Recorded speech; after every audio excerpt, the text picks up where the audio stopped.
Débordés, asphyxiés, des urgences sous tension en plein mois d'août, avec d'inquiétantes poussées de fièvre, parfois jusqu'à 250 patients par jour.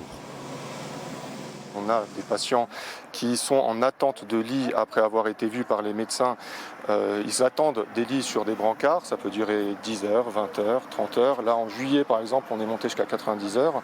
Car faute de personnel, une centaine de lits ont été aussi fermés dans les services. Alors aux grands mots, les grands remèdes.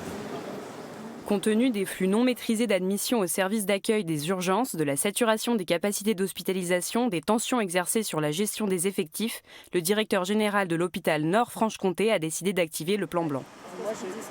Et l'hôpital s'en tiendra à ce bref communiqué, un traitement de choc qui ne va rien changer pour les syndicats. Le plan blanc, il apporte une bouffée d'oxygène temporaire quand on a la chance d'avoir, par exemple, l'aide de la réserve sanitaire. Mais finalement, on voit qu'après le plan blanc s'achève, la situation ne retrouve pas son calme et puis on renclenche un plan blanc quelques mois plus tard. L'an passé, le plan blanc a déjà été activé 4 fois ici, en janvier, mars, octobre et décembre. Preuve pour des soignants épuisés que le mal est bien plus profond. Du point de vue de la direction, 100 postes sont à pourvoir, une cinquantaine d'infirmières et une cinquantaine d'aides-soignantes pour les plus gros postes.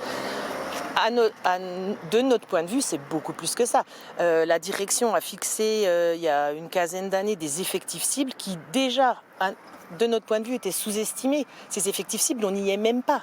L'hôpital Nord-Franche-Comté ne parviendrait pas à recruter et le problème, dit-on, ne fait que s'aggraver avec les nombreux départs.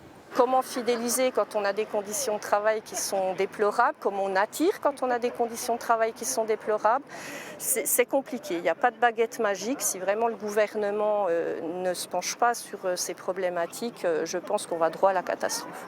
L'ARS, l'Agence régionale de santé, se dit ce soir très attentive à l'évolution de la situation.